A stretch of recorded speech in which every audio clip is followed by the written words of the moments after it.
Jason. And this is the Perfectly Screwed Podcast. Okay. I'm going to start off with something, Jason, that you will enjoy highly. Okay.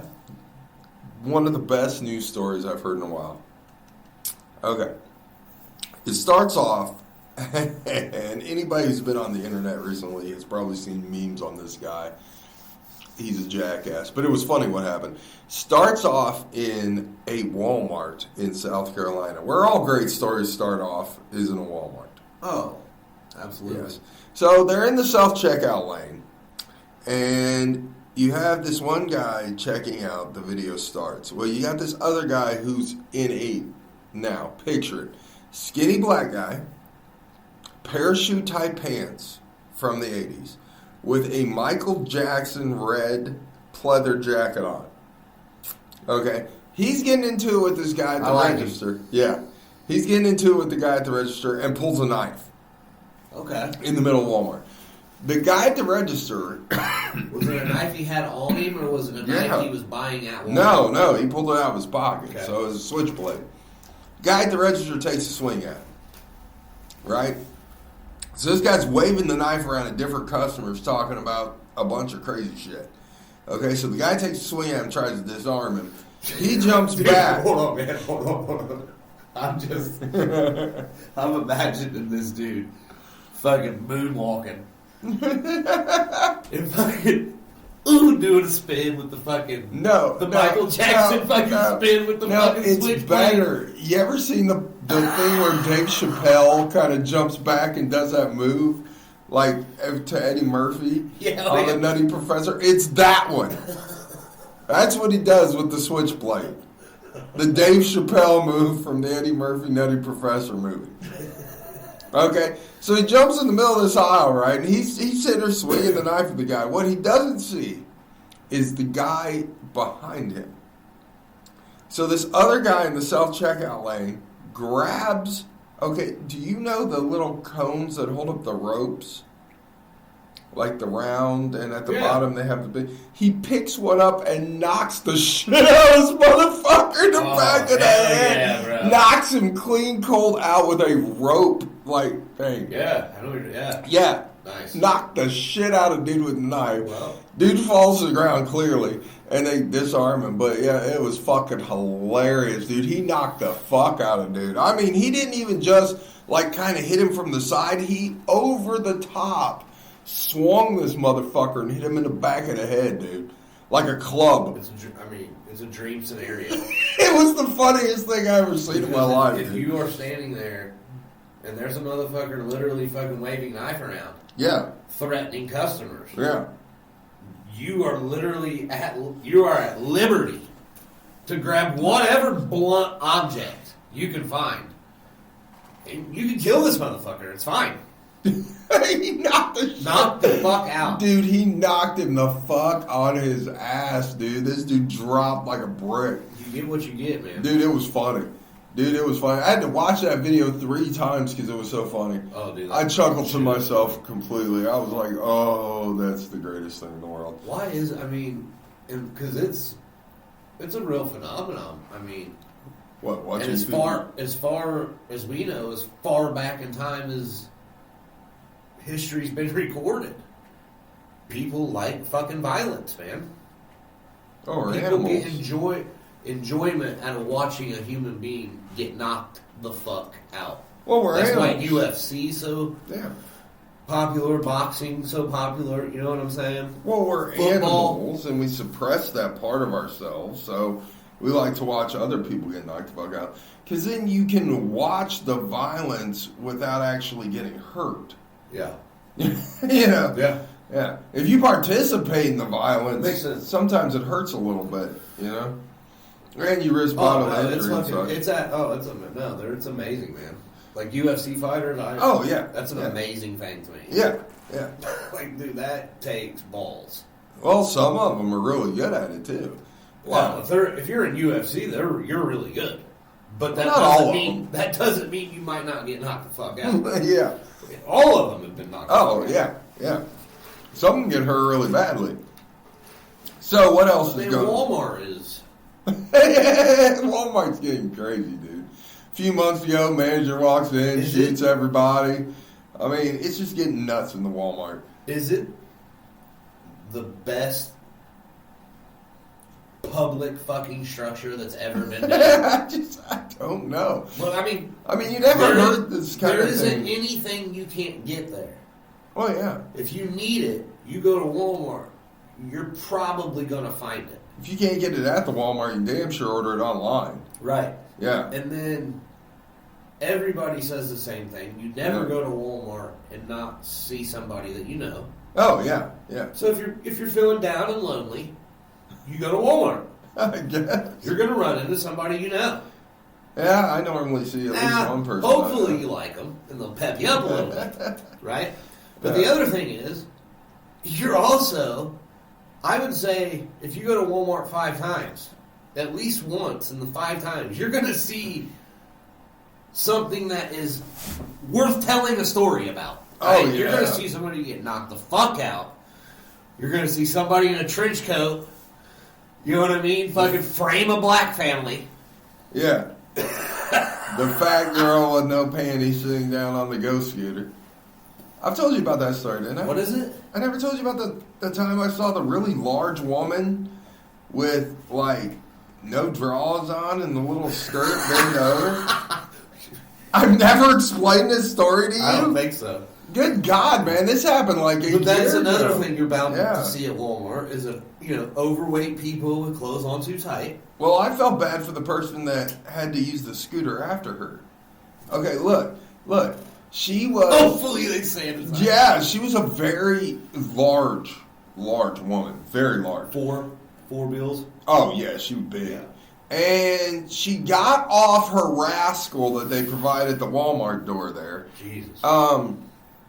To bend over in the aisle to get something. Well, when she bent over, it was clear that she was wearing no drawers. Right. Like, no panties. She was wearing a very short dress that was, again, skin tight. And then she just sat back down on the scooter with her sweaty, flabby butt just rolling on the scooter. No fucks given, bub. No. And I was like, oh, my. Yeah, she just did not give any fucks. I mean, I guess she thought she was hot. I'd like to see her walk it for her health. But I'll give her credit for getting out. You know what I mean? And getting to Walmart. She was done up too. She had a lot of makeup on. Was all. Well, go to Walmart, not done up, bub. She was doing her best. Ever since COVID, they're not 24-hour anymore. So no, yeah. Like, you're gonna see somebody you know, so you better do it up. You know what I'm saying? So, something else in the news. I like Meijer myself. Oh, I do too. Much higher class of people with the Meijer. Yeah, absolutely. Yes, but Meijer's is much more expensive, so you have a higher class of people. But I mean, you never saw this kind of behavior at the Kmart back in the day. You never really did. Well, hell no, because you never fucking saw anybody. Hey, Kmart used to be the place back in the 80s. Absolutely. Yeah, those blue light specials, man, you'd have people knocking people over to get to those. I mean, Ooh, boxers, 25% off. I got to knock 15 people down to get the boxers. Yeah, I mean, it is crazy. I mean, Walmart literally has wiped out a lot of business when you think about it. Walmart, Amazon now. I set off a fire alarm in Kmart one time when I was younger, when I was a kid. I was just learning to read. Was there a Kmart in Marion? A long time ago. You know where now it's the Christian bookstore? Tree of Life or whatever. Okay. Yeah, where that is. That used to be a Kmart, like back in the 80s. Dude, we used to do dumb shit in Kmart. So did I. Man. No, when I was a kid. So much fun. When I was a young kid, like just learning to read, I pushed the emergency door that set off the store alarm for the fire exit, and they set off the whole damn store alarm. Yeah, my parents were extremely embarrassed and pissed off at me when I did it. They beat your ass? Yeah, no, I don't think so. They were just like, oh my God, get over here, what are you doing? They ran away from the door quickly. Beat the living shit out of you.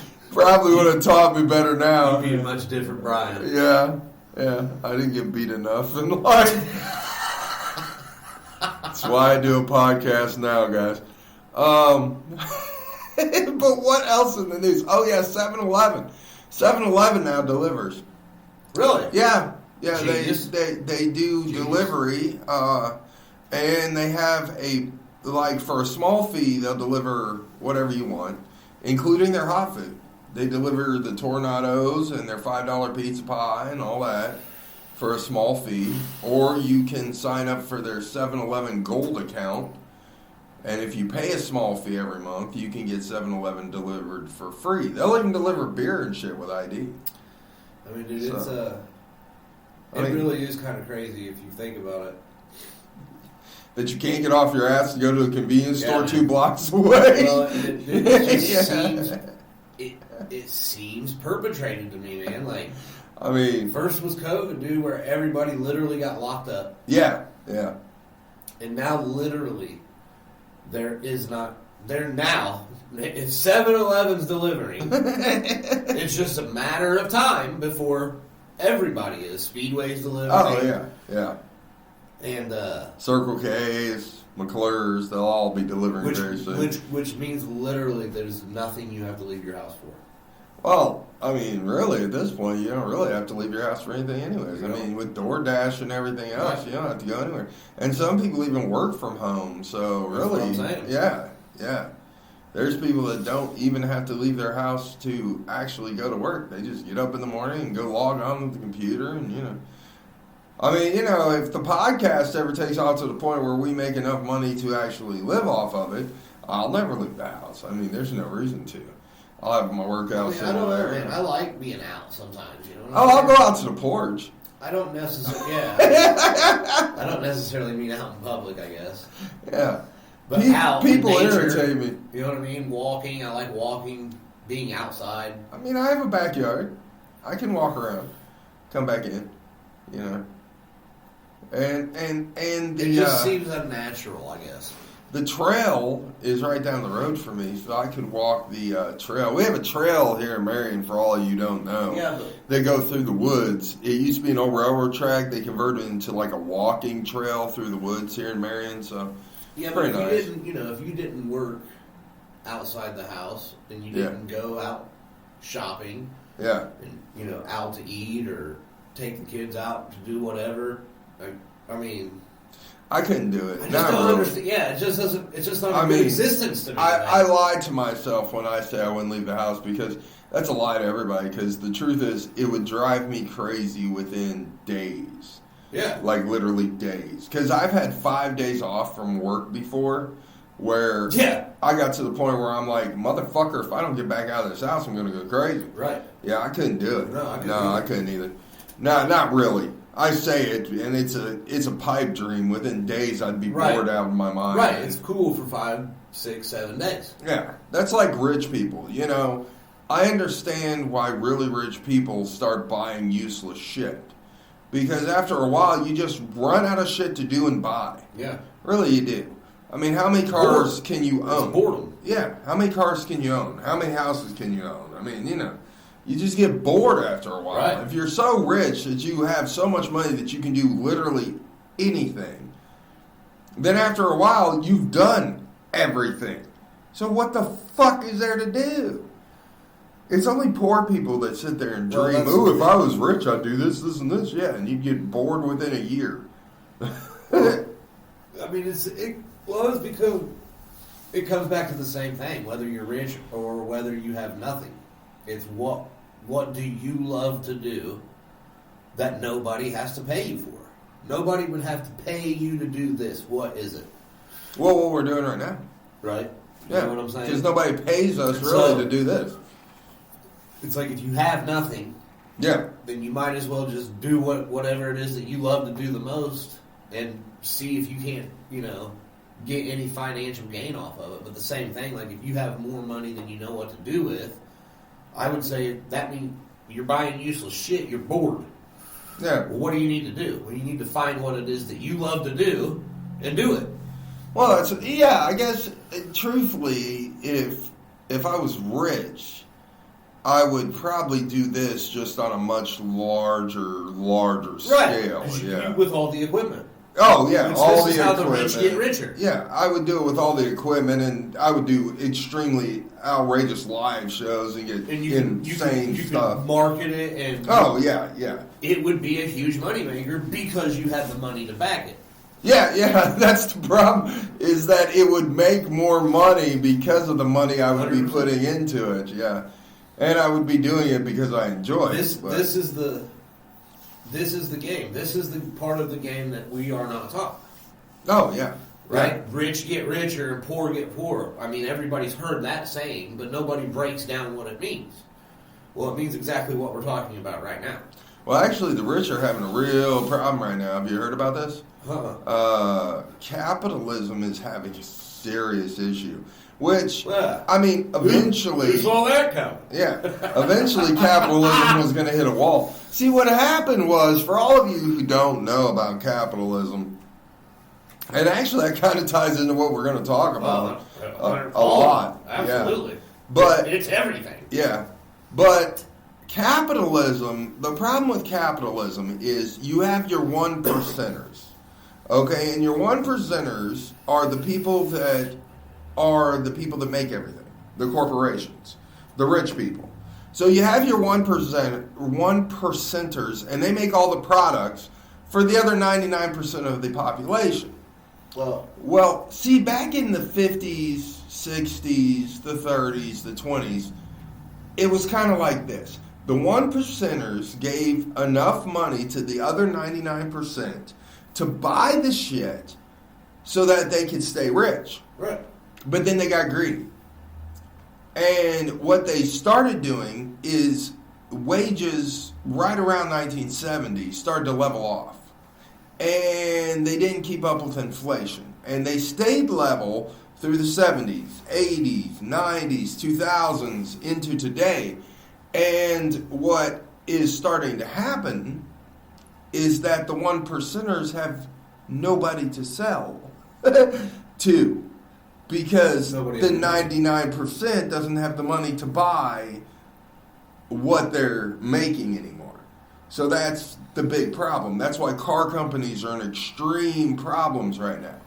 Because this is what they can't sell new cars. Causes depressions. Yeah, it's what causes depressions, and it's what's causing the huge problem in Italy and Greece and China and other places. Like, look, do you know how Germany made all their money? Speaking of Germany, since we're going to talk about them here in a minute. No, go ahead. Okay, Germany made all their money because when they lost World War I and then World War II, okay, Germany was right on the cusp after England started to decline right before the First World War. Germany was right on the cusp of taking over as the dominant economic power in the world. Okay, but then, because of World War I and World War II, they lost that. So, for Germany to make money, what they did was, they took all the resources they had, which was a large amount, and they started loaning the money that they had made to poorer countries like Greece and Italy and things like this, until Greece and Italy owed them trillions and trillions of dollars. Okay, well, there's one small problem. Greece and Italy now don't have the money to pay Germany back. So, how do you get the money back that you loaned all these countries when they don't have it? I mean, Greece is basically on the cusp of financial collapse. So is Italy. I mean, Greece is closing down community hospitals because they can't afford the health care needed to even take care of their people. Italy's going through the same problem. They can't afford to pay for the hospitals, so they got to shut them down because nobody can keep them up. Right. So how is Germany getting paid back? Well, if Germany's not going to get paid back, what happens to Germany's economy? They start to decline. What happens to other, countries that the same things happen? They start to decline. So this is the problem we're running into. It's just like the problem we're having in the United States. The corporations in the United States used to pay fair wages to United States workers. Then United States workers used to buy the products. Worked out well. Well, then they got greedy. And they saw that, wait a second, we can move all our business to China. Yep. And we can pay these workers pennies on the dollar. And we can make a lot more money. So they did that. Well, the only problem is what they're running into now is they have no one to sell it to. Because the Chinese worker can't buy it because you're paying him pennies on the dollar. The American worker can't buy it because there's no more jobs here because you took them all to China. Right. So now you're in a process where you've got all this product and you can't sell it to anybody. You have all these TVs. That's why TVs have went down to almost dirt cheap prices. Yeah. Because they have all these TVs, but they have no one to sell them to. That's why if you go to any new car lot, cars are just sitting there, rusting. Nobody owns a new car because nobody can afford to buy a new car. And, I mean, and that's the problem with capitalism. That's why capitalism is failing miserably right now. Oh. It's all part of the plan, man. Well, it's all part of greed. It's all part of the, New World Order. Of course. It's going to be one basic income. Again, speaking of the old New World Order, we're running right into what we're talking about. All this runs right into it, really. So did you want to start off? No, go ahead. Oh, we're talking about Adolf Hitler. Right. Well, this is actually going to be... The man, the myth, the legend. The man, the myth, the legend. Well, he is. Yeah, true. You say what you want. Everybody's heard of him. Yes. Everybody's heard of Hitler. This is actually going to be like a 3-parter, to be honest. At least 2 parts. Here's my thing. I just want to throw out there from the beginning. After World War I, Germany was flat broke. Yes. They were fucking picking people up in the streets, dude, that were dead from starvation. Yeah. Yeah. Who in the fuck funded them? Who in the fuck funded the Nazis? Where did they get the money to have the most dominant fucking military in the whole world? Do you know the answer? I don't.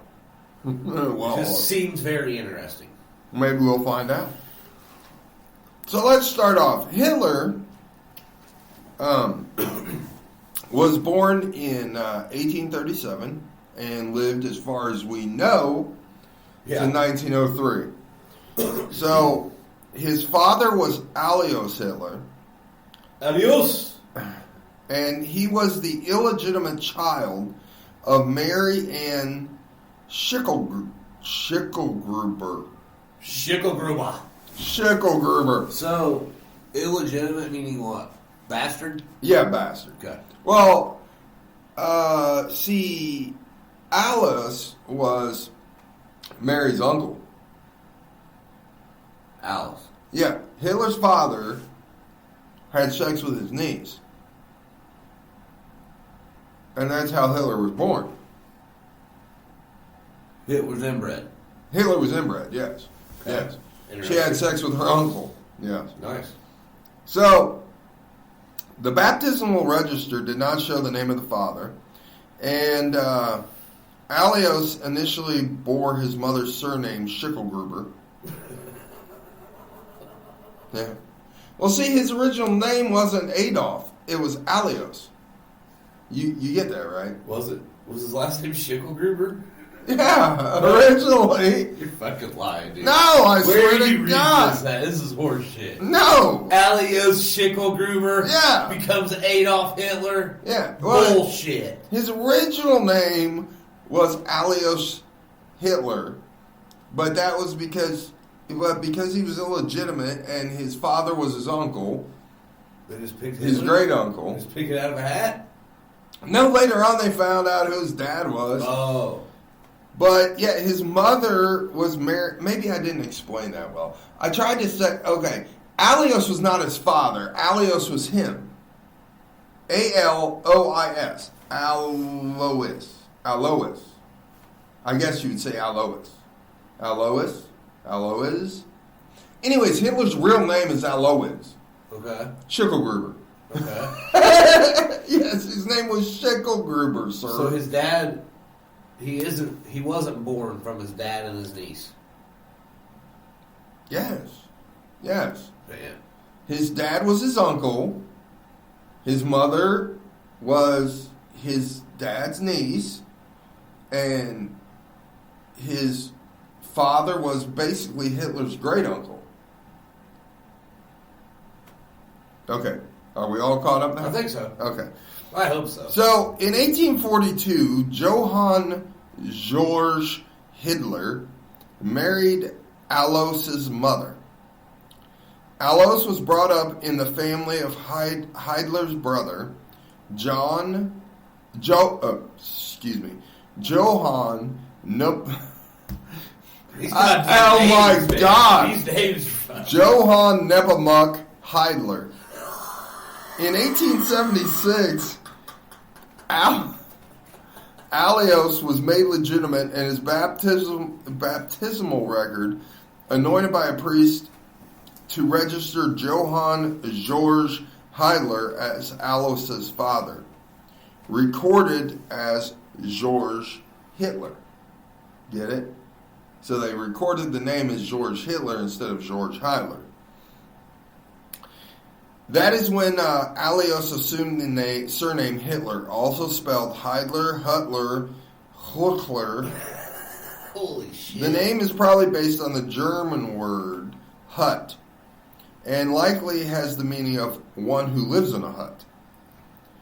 So, Nazi official Hans Frank suggested that Alois's mother had been employed as a housekeeper by a Jewish family in Graz, and that the 19-year-old son, Leopold Frankenberger, had fathered Alois. But no Frankenberger was registered in Graz during the period. No record has been produced of Frankenberger's existence. And Jewish residency of Styria had been illegal for nearly 400 years and would not become legal again until decades after Alois's birth. So historians dismissed that claim. Most historians believe in the fact that Hitler was fathered by his mother's uncle. So I guess another Schichengruber. Right. Or Schichengruber or whatever. So, but we really don't know. No. He was born... That's interesting. Yeah, he was born in a town in Austria-Hungary, which is present-day Austria, close to the German border. He was the fourth of 6 children, See, I got fucked up. Okay, I'm going to go back because I fucked up. You're going back to Nepomuk? I'm going back completely. Okay. Alois was Hitler's father. Alois was the one that was illegitimate and born to Schichengruber. Okay? I fucked up the whole thing. Alois, Hitler's father, was born to Schichengruber okay. and was illegitimate and had the last name Heidler, who turned to Hitler. Okay. So I fucked up the whole thing. Adolf Hitler. Basically everything you said was about Alois, Hitler's father. Yes, it was about Hitler's real father. Who may or may not be his real father. Who may or may not be his real father. Okay, good. Yes. Now we're getting something. Okay. Hitler himself was born in 1889 in Austria-Hungary.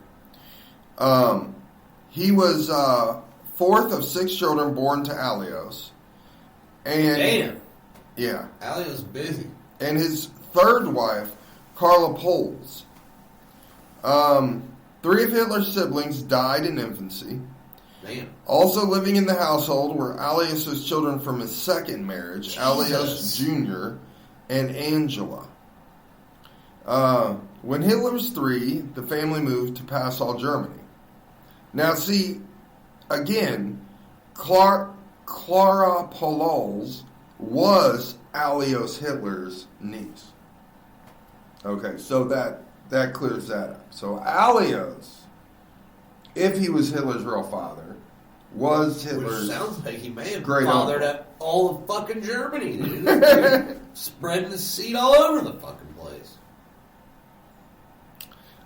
So when they moved to Passau, Germany, Hitler acquired the distinctive Lower Bavarian dialect rather than Austrian German, which marked his speech throughout his life. The family returned to Austria and settled in Leonding in 1894. Leonding! Leonding! So, Alois retired in 1895, where he farmed and kept bees. A beekeeper. He was a beekeeper, yes. So, let's see here. So, in 1903, Alois dies. When? In 1903. So, previous to this,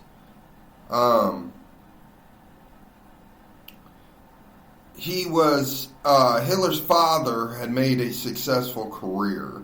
And Hitler was doing pretty good in school. Then his brother died of measles in the early 1900s. And when this happened, Hitler kind of went into a remorse state.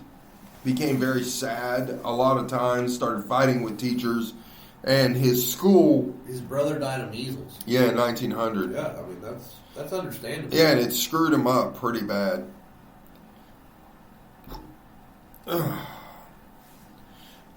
In Mein Kampf, actually, Hitler said that he did poorly in school, hoping that once his father saw what little progress he was making, he would let him devote himself to his dreams. At a young age, Hitler began to develop German nationalist ideas. He expressed loyalty only to Germany, despising the Habsburg monarchy and its rule over an ethnically federated empire. Hitler and his friends used to use the greeting Heil and sang Deutschland instead of the Austrian imperial anthem. So, after his father's death, Hitler's schoolwork deteriorated even more. And he then enrolled in a academy called Rochel in 1904, and his behavior improved a little bit. But in 1905, he left school after his final exam and didn't try to get any further educations and didn't have any career plans. In 2007, he studied and lived in Vienna, and he studied fine art. He was financed at that time by orphan benefits and support from his mother. He applied for the Fine Arts Academy of Vienna, but was rejected twice. They suggested that Hitler actually apply for the School of Architecture, but he lacked the necessary academic credentials to do that. So he wasn't doing good enough in school to be an architect. And they didn't want him in the Fine Arts Academy because he had no ability in arts, basically. Right. Right. He had no talent. Right. Basically. Right. So they said, hey, man, you have no talent in art. Why don't you, try an architect or something? Anything other than... Try an architect, dude, you don't really know how to build shit. So yeah. You can't draw. Yeah. But try that. I mean, something, guy. Jesus Christ. So in 1907, his mother died of breast cancer at the age of 47. You're sure as fuck not going to take over the world, Adolf. No. Dude, he was no, close. Come on now. But his mother died at the age of 47 in 1907, which is weird. But he was only 18. In 1909, he ran out of money. Damn, man. And was forced to be homeless and live in shelters and men's dormitory. He earned his brother, his mom, and his dad. Yeah. So at this point, he's homeless. Yeah. Living in homeless shelters. He became a casual laborer. He was selling really bad watercolors of Vienna. Again, no artistic ability whatsoever. God bless him for trying. If people would have bought more of this motherfucker's art, we wouldn't be sitting here talking about him fucking being one of the most brutal fucking murderers of all time. So it was in Vienna where Hitler first became exposed to extremely racist rhetoric. Populists such as Mayor Karl Lueger exploited the climate of anti-Semitism. Is that Vienna home of the sausage? Yeah, actually, yeah.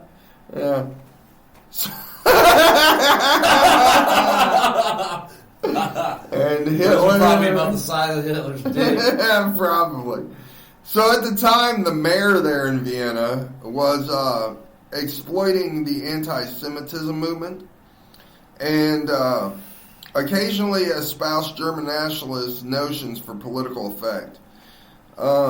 German nationalism had a particularly widespread following in the Meerlauf district where Hitler lived.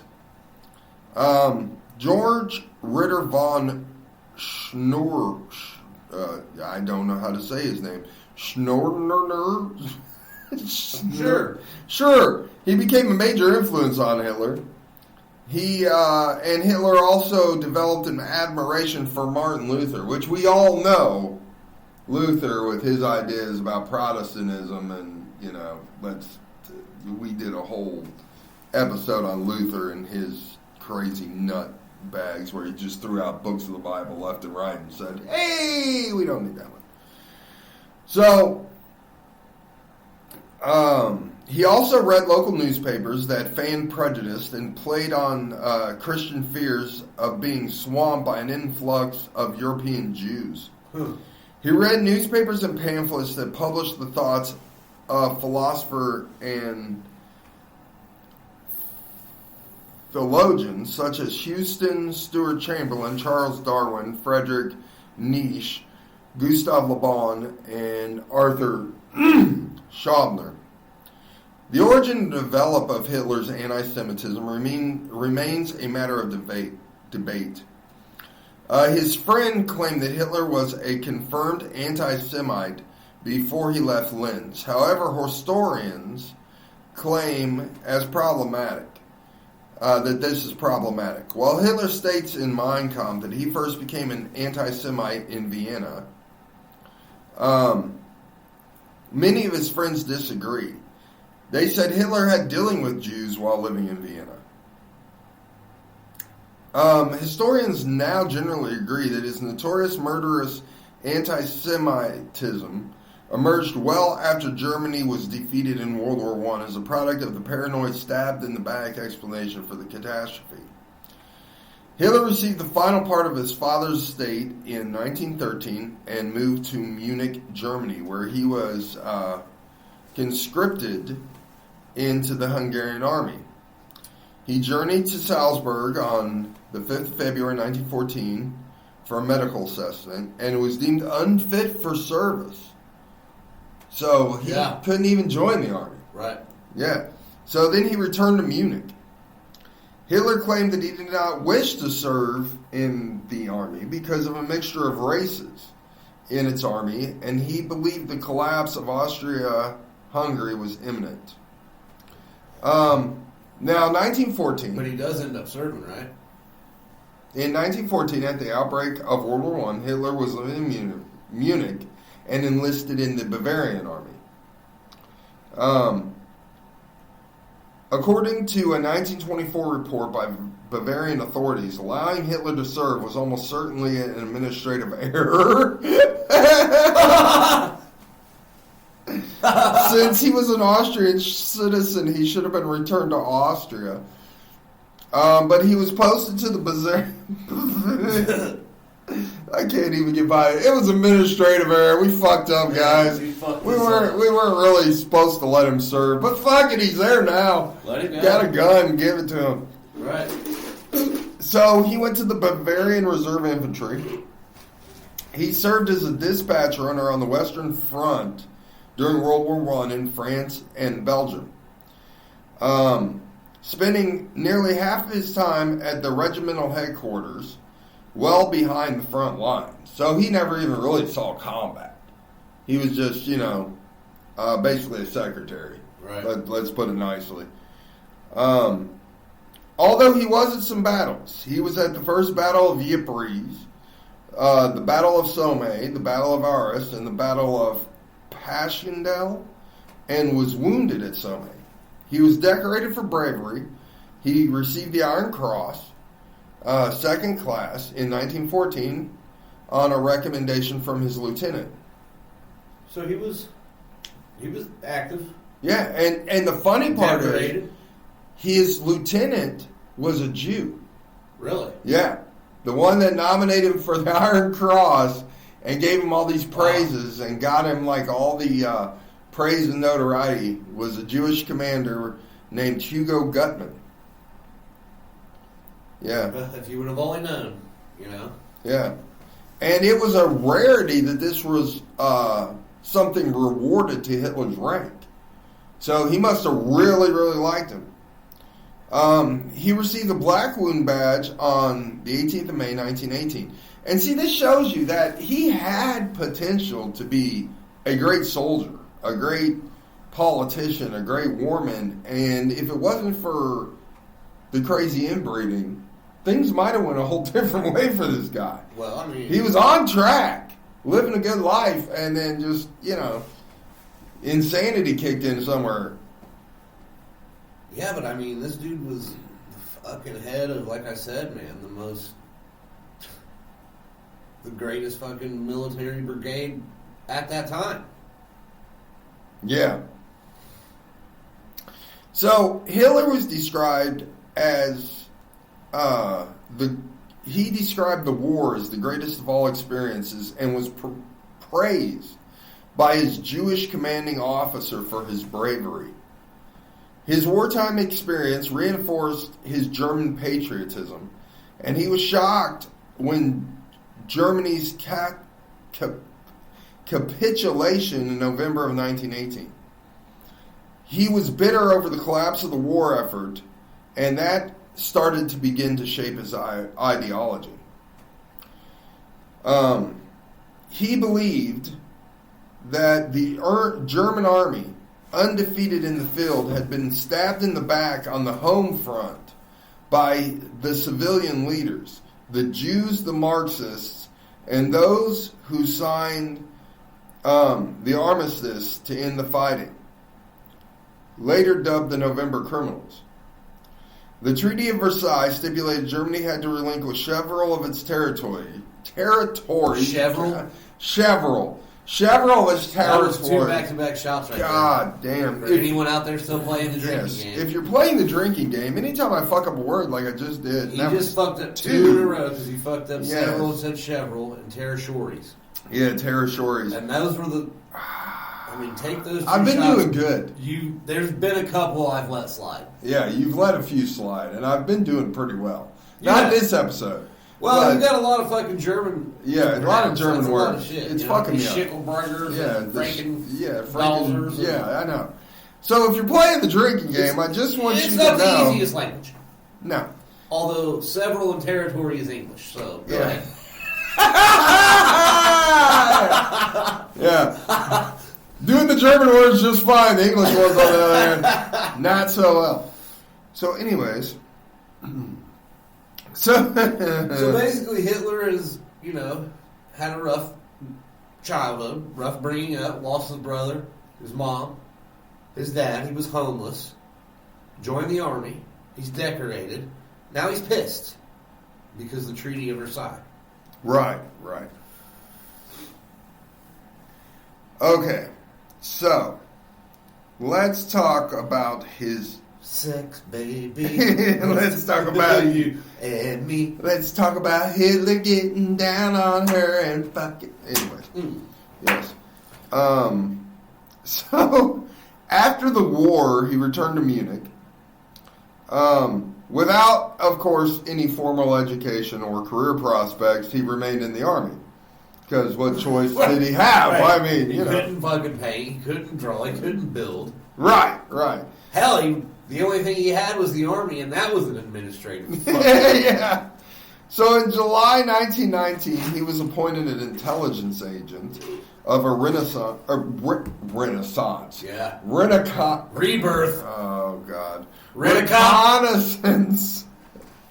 Hitler joined the school for the Renaissance. damn near killed all the Jews in the fucking world. But I tell you what, every goddamn car was parked right in its place. I'll be damned. He was an intelligence agent. Oh.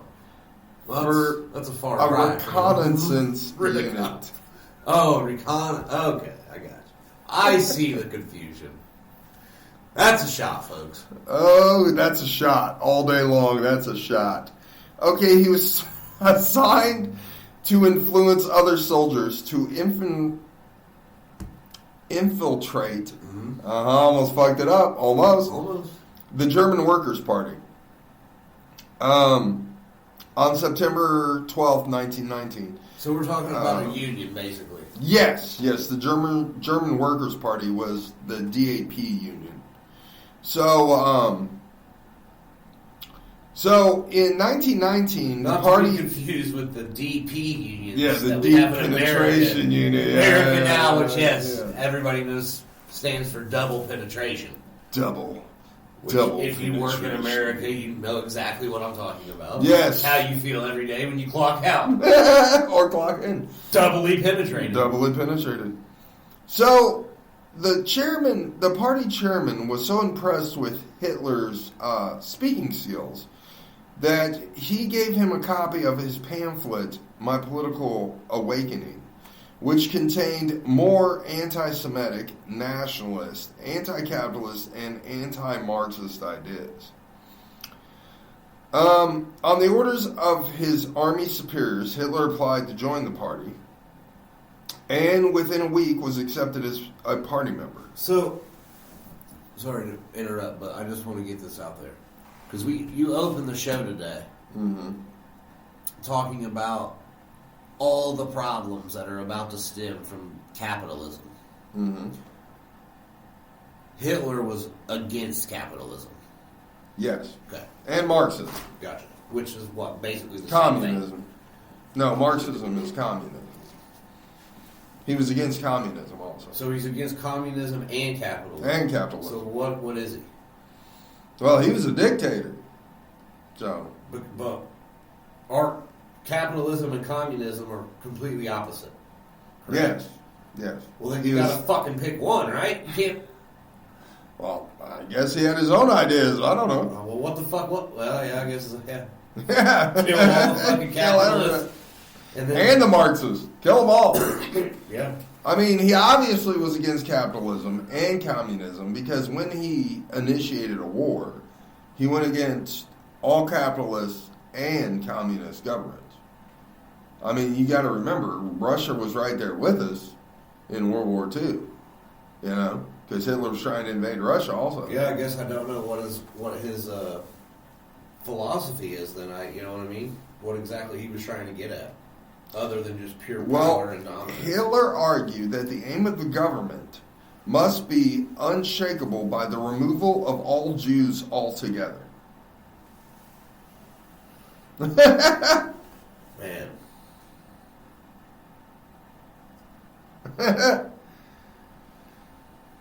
Okay.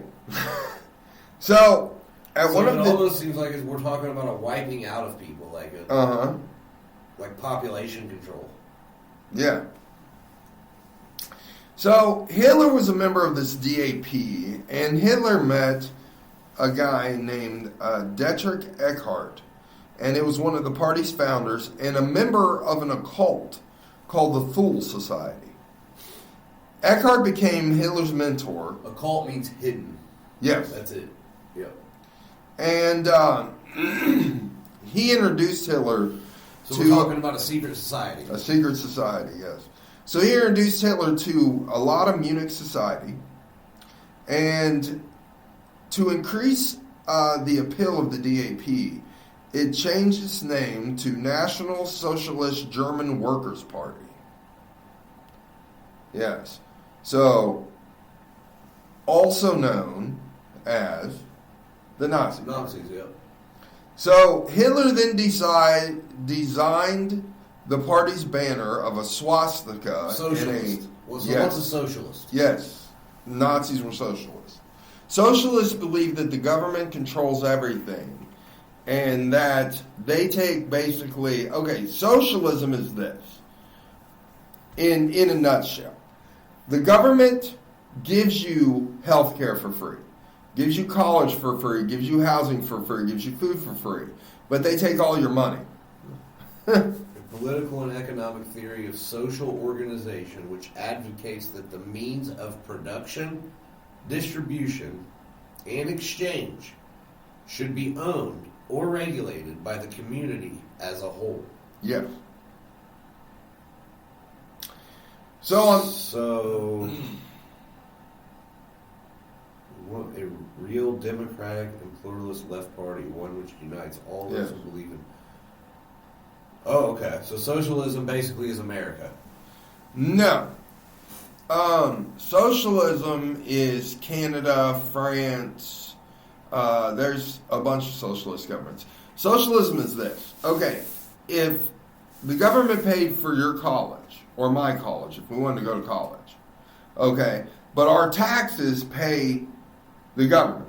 So the government takes 75% of our tax, or our income, okay, but you get free health care. In turn, they give back, okay. Right, you get free college, you get free this, free that, right. So we're not there. No, we're capitalists. But we are democratic. Yeah. Socialists are democratic too because they elect. Okay, we're still, I got you. We're still capitalist. So on March 1920. But the truth is, socialism, this is just me right off the top of my head here. Seems like it's probably the most solid fucking plan, dude. For certain countries it works. Sweden it works really well. Canada it works really well. France, not so much. I mean, it all comes back to how much they're going to give back. I mean, you know what I'm saying? It's a shit ton of a lot to take away from somebody. But for free healthcare and free education and I don't know, man. Yeah, that's weird. So, Hitler was discharged on March 1920 and began working for the Nazi Party full-time. The party headquarters was in Munich, and it was basically anti-government German nationalists determined to crush Marxism and undermine the German Republic. So, in 1921... already effective at crowd manipulation, he spoke to a crowd of over 6,000 to publicize the meeting. 2 truckloads of party supporters drove around Munich waving swastika flags and distributing leaflets. Hitler soon gained notoriety for his rowdy speeches against the Treaty of Versailles, rival politicians, and especially against Marxists and Jews. In June 21, while Hitler and Eckert were on a fundraising trip to Berlin, a mutiny broke out within the Nazi Party in Munich. Hitler returned to Munich on July 11th and angrily tendered his resignation from the party. The committee members said that if he resigned, that it would destroy the party. Hitler then announced he would rejoin on the condition that he would replace Drexler as the chairman of the party, and that party headquarters would remain in Munich. The committee agreed, and he rejoined the party on July 26th. Hitler continued with 3,680 members at this point.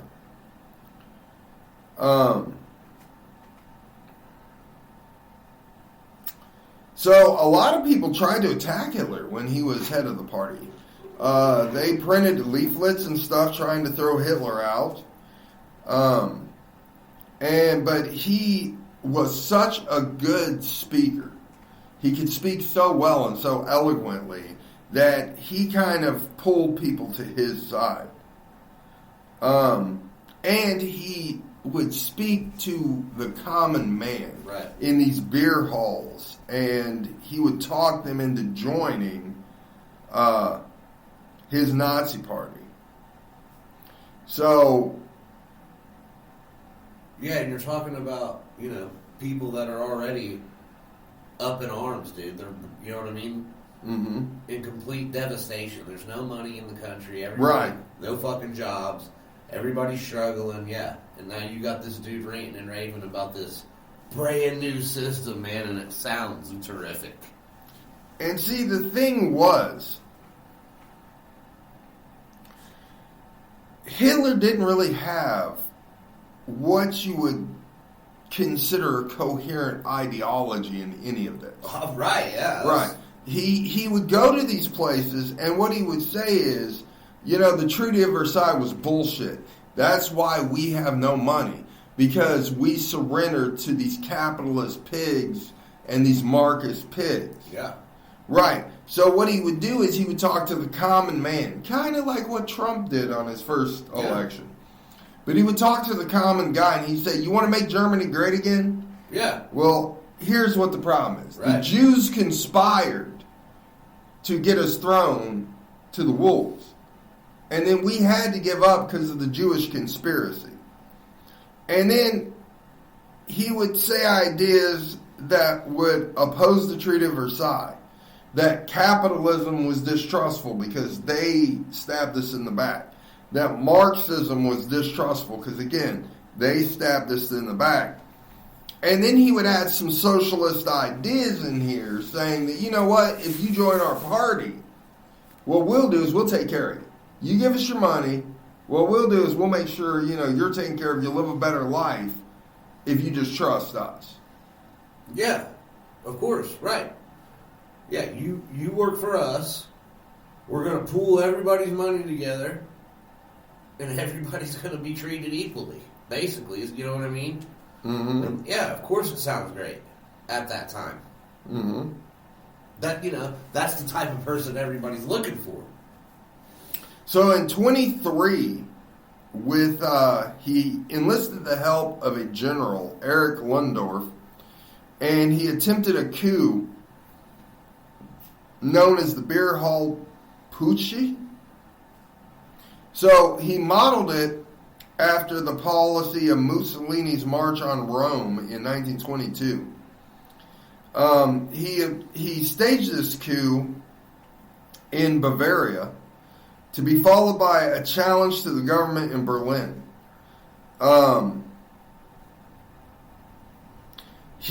They sought the support of Gustav von Kahr, Bavaria's de facto ruler. However, Kahr, along with the police chief and General Otto Losso, wanted to install nationalist dictatorship without Hitler. So in 1923, Hitler and the SA stormed a public meeting of 3,000 people organized by Kahr in a beer hall in Munich. Interrupting Kahr's speech, he announced that the national revolution had begun and declared the formation of a new government with Lundorf. Retiring to the back room, Hitler, with handgun drawn, demanded and got the support of Kahr and Losso. Hitler's forces initially succeeded in occupying the local government and police headquarters. Neither the army nor the state police, though, joined forces with Hitler because as soon as Hitler left, they withdrew their support. So the next day, Hitler and his followers marched from the beer hall to the ministry to overthrow the Bavarian government, but police dispersed them. But 16 Nazi parties were killed, and 4 police officers were killed in the failed coup. So, at this point, Hitler's starting, unsuccessfully, mind you, but he's starting to try to take control of these governments, Bavaria and Germany. Well, he's trying to take control, like you said, of the common people. Right, yeah, that's where he started. Gaining the numbers. And that's what was brilliant about him. Yeah. Because what he did is he convinced the common man, who, like you said, was poor at the time, was falling apart, who had no money, who hated their own government because of all the shafting they were getting. Well, basically, anybody at that time in Germany could look around and be like, whatever we're doing isn't working. Well, like I said, it's kind of like the same thing Trump stood on in his first election. Make America great again. Right. Hitler was just saying the same thing. Make Germany great again. You know, the only way to make Germany great is to elect me, get me in office, join the party, right? And we can make Germany what it should be. Even though these attempts earlier are unsuccessful, like, what it is also, hey, you know what I mean? It's putting the signal out there to these common folks, like, I'm not dicking around. Right. Like, I'm actually trying to get this shit done. Right. Just gaining more support. Right. Well, guys, this was part 1 of what's going to probably, as it looks now, be at least 3 parts. Yeah, because we didn't scratch even the surface. Right. This was basically the history of Hitler from back in the day. I wanted to give you a little bit of history on Hitler from where he came from. And in the next part, we're going to get more into the Nazi Party, more into when he came into power, and more about the Third Reich. And then in our third part, we're going to talk a lot about some of the crazy stuff the Nazis did. Yeah. Like the psychic experiments, the mind control, gassing, things like that. So if you like this, it gets only better from here on out. Finding Anne Frank. Yes, Finding Anne Frank. So this was the first part, and if you like this, listen next week, and you will hear more of this and the week after. So I hope you guys enjoyed it, and we will see you next time. Later.